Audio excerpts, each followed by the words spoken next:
The chandelier light reflected off polished marble floors as the most powerful woman in the city stood quietly at the host's podium. Invisible, her name carried weight in boardrooms, in investment circles, in entire industries. But tonight, none of that seemed to matter. Her reservation had been confirmed days in advance. The table was ready. The evening had been carefully planned. And yet, within seconds of approaching the front desk, something shifted. Smiles tightened. Eyes narrowed. A paper was lifted, then slowly torn. No tables left. The words echoed louder than the clinking wine glasses behind her.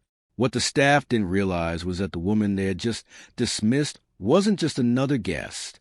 She owned the building. And by the end of the night, not one of them would still have a job. If stories about power, dignity, and silent justice move you, make sure you like, share, comment, and subscribe. You're watching Black Legacy. Danielle Carter had built her empire from silence. Not the kind of silence that meant weakness. The kind that meant discipline. Raised in a working-class neighborhood on the south side of the city, Danielle grew up watching her mother clean office buildings she would later one day own. She learned early that brilliance wasn't always rewarded immediately, especially not when wrapped in black skin. Her father had once told her that the world would try to test her confidence before it ever tested her competence. He was right. Danielle graduated top of her class from a prestigious university where professors praised her research, but investors overlooked her ideas. She watched less qualified peers secure funding simply because they fit the image. So she adapted. She stopped asking for permission. At 32, she founded Carter Hospitality Group, a boutique real estate and restaurant acquisition firm focused on reviving struggling luxury establishments. Within 10 years, she owned 17 high-end venues across 3 states. Her strategy was simple: buy underperforming luxury spaces, rebuild culture, retrain staff, and rebrand with excellence. But one property had always been personal. Le Noir, an upscale restaurant known for crystal chandeliers, velvet seating, and a reputation for exclusivity. Years ago, Danielle had applied there as a hostess while in college. She had been rejected within minutes, told she wasn't the right aesthetic. She never forgot it. When Le Noir began struggling financially due to mismanagement and declining reviews, Danielle saw opportunity. Quietly, through a holding company, she acquired a controlling stake. The transition of ownership was scheduled to be announced at a private leadership dinner. Tonight, only the senior management knew ownership was changing hands. They just didn't know who the new CEO was. Danielle chose not to inform them ahead of time. She wanted to observe. Culture reveals itself when it doesn't know it's being watched. So she made a reservation under her real name, and she arrived alone, dressed in a tailored navy suit, carrying a structured leather bag. Every inch of her presence radiated quiet authority. The restaurant glowed warmly from the outside. Inside, the atmosphere buzzed with curated elegance. Couples sipped wine. Executives closed deals. Servers moved gracefully. At the host stand stood a blonde woman with a tight bun and a professionally rehearsed smile. Danielle stepped forward calmly and gave her name, and that's when the temperature changed. The hostess glanced at the screen. Her fingers paused. Her eyes scanned Danielle, not her name, but her appearance. Something unreadable flickered across her face. The smile thinned. She checked the list again, then sighed dramatically. The restaurant was full, she explained. No availability. Danielle gently mentioned her confirmed reservation. The hostess pretended to search again. The reservation was supposedly missing. Strange. Danielle showed her confirmation email.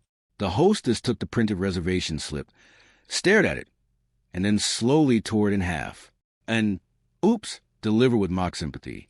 Behind them, 2 white guests arrived without reservations and were seated within seconds. Danielle noticed. So did several patrons nearby. The injustice wasn't loud.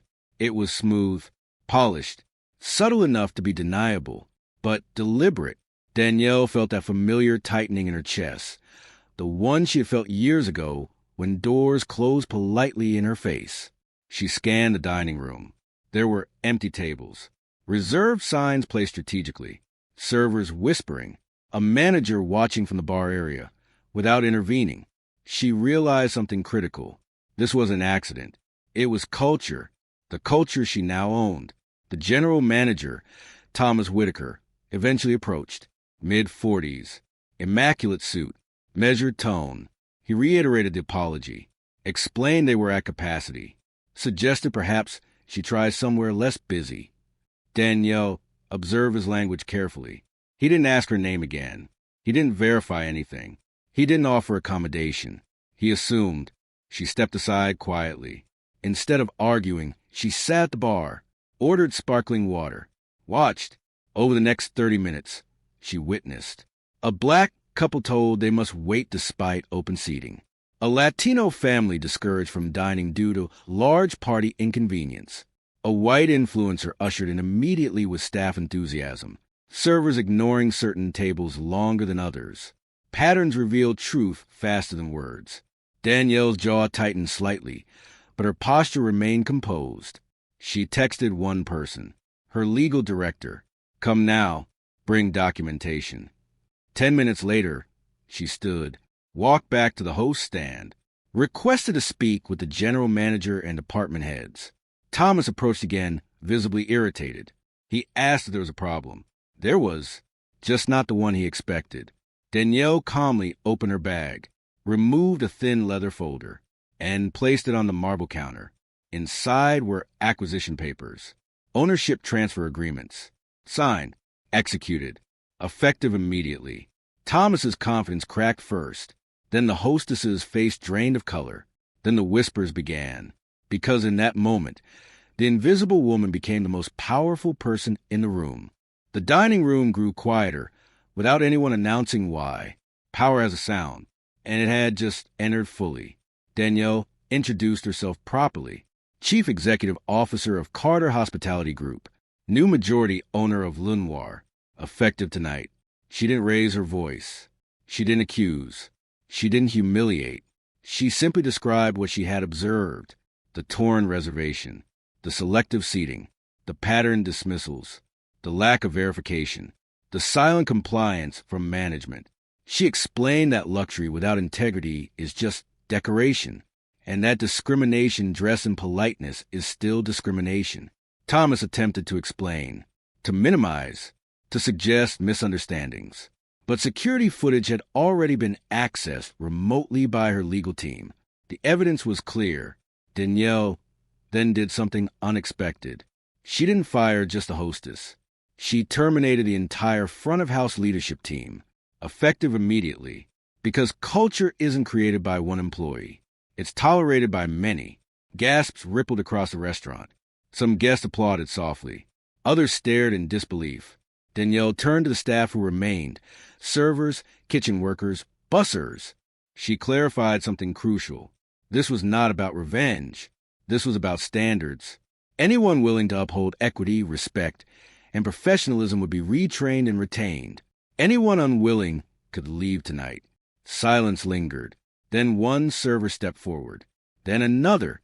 The power dynamic had shifted permanently. Outside, word began spreading. Within hours, social media posts from witnesses began circulating. Black woman denied reservation, turns out to be owner. But the real story wasn't viral drama. It was structural correction. Danielle stayed the rest of the evening, observed interviews, met individually with employees. By midnight, interim management had been appointed. The chandeliers still sparkled, but the energy felt different, accountable. In the months that followed, Le Noir transformed. Mandatory bias training was implemented. Transparent seating policies established. Community partnerships formed. Diversity in leadership increased. Revenue rose 38% within 6 months. Customer reviews shifted dramatically. Former employees who had dismissed Danielle struggled to find comparable positions. Reputation follows behavior. But Danielle never publicly shamed anyone. She didn't give interviews about the incident. She didn't monetize the moment. She institutionalized the lesson instead. Because discrimination often hides behind politeness, behind policies, behind no availability. And the most dangerous injustice is the one that smiles while excludes. Years later, Le Noir became known not just for elegance, but for equity. Danielle occasionally dined there quietly, never announcing herself, just observing. Because power, when used correctly, doesn't seek applause. It corrects systems. The night she was told no tables left wasn't the worst thing that happened to her. It was simply the last time someone underestimated her authority in her own house. And for every person who has ever been told they don't belong, sometimes the greatest response isn't arguing at the door. It's owning it. If this story moved you, if you believe dignity should never depend on perception, and if you stand for accountability in every space, like share, comment, and subscribe to Black Legacy, because stories like this don't just entertain. They remind the world who really holds the power.